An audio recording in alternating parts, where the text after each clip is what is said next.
Okay, so now the next step I want to go through, it would be changing the gun model, because you've seen it's just two rectangles, it's not very nice looking. So let's get in the player and change what's under controller. So first we're gonna remove those them cubes, and maybe we could grab, I've seen in the scene there is an kind of an axe. So let's go there, let's try to find something called axe.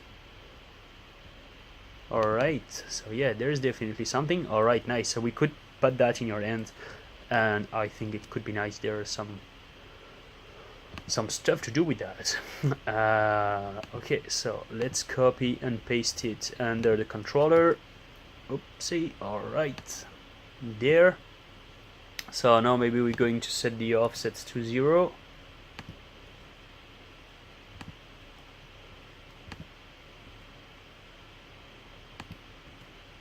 Okay, and maybe, oh, what is that? There is an axe script to interact and to, okay, so can I disable that at least? It's weird that there is nothing to disable it. Okay, so I'm just going to remove that for now. Okay, so I got my axe, I got the controller. So as you can see, it's not in the right orientation, so we need to apply an 90 degrees offset on the X apparently, so it was minus 90 of course. And alright, so maybe we could put the handle a little bit down, because you see it's really at the bottom right here. Oh, sorry. So let's just move it down a little, just maybe like that. And here you can see that the center is more there, so where you would put your tracker actually. Let's maybe move it down a bit more. Okay, so this is kind of my technique to find out how to precisely put the object inside the tracker game object. So I move the child game object, which is the 3D model. I move it around and I try to find the right position, so that when I hit the parent game object, which is the one that will have the position and the orientation applied to.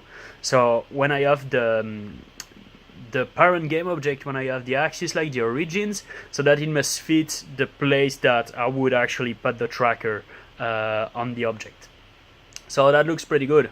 I guess that now we should just try that. So I've just put the headset on the side to do some tests like that. So let's go back to the pairing scene.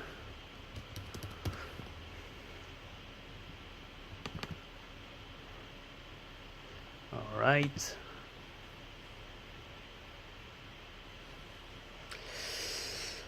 Come on. Okay, so just wait. No. Okay, I'm in front of the cameras, of course, otherwise it would have been too easy. And where is my axe? Okay, so it is around there. I think that there is a problem with the offset. So, sorry. Let's maybe set it up like that. Okay, so I have my axe like this. So there is first an orientation problem, maybe because I've just restarted.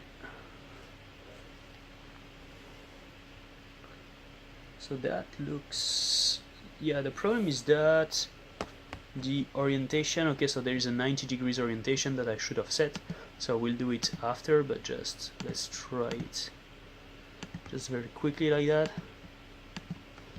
Oopsie, what's going on here? I'm in front of the camera always. Okay, so here when I've moved it around this angle, I think that I should have a 90 degrees angle there, and minus 90 again. Alright, so let's try it in the headset. Oh yeah, I gotta press that. I gotta go back to the game. Okay, well actually it looks nice. It looked weird in the scene. Oh no, it's alright. Yeah, it's because I didn't have the headset on, so it was a wrong orientation offset. Okay, so I got a nice axe right there. There's plenty of things to do with that. And we have ships. Alright, well, I don't know where this game is going to go, but yeah, there's something to do with the boxes. Okay, so it's pretty cool, and so I've got that. Yeah, I think that next thing could be also try the interaction. Either try to add another player or try to add interactions. Like for example, use the button to open the boxes. That could be cool. Or just use a collider to find a collision between the axe and the box, and then open the box. All right. So yeah, it looks pretty nice. I feel like I have the axe in my hand.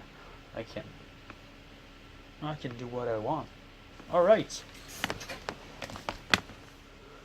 Alright, I hope you like that. Well, we're gonna just continue this tutorial.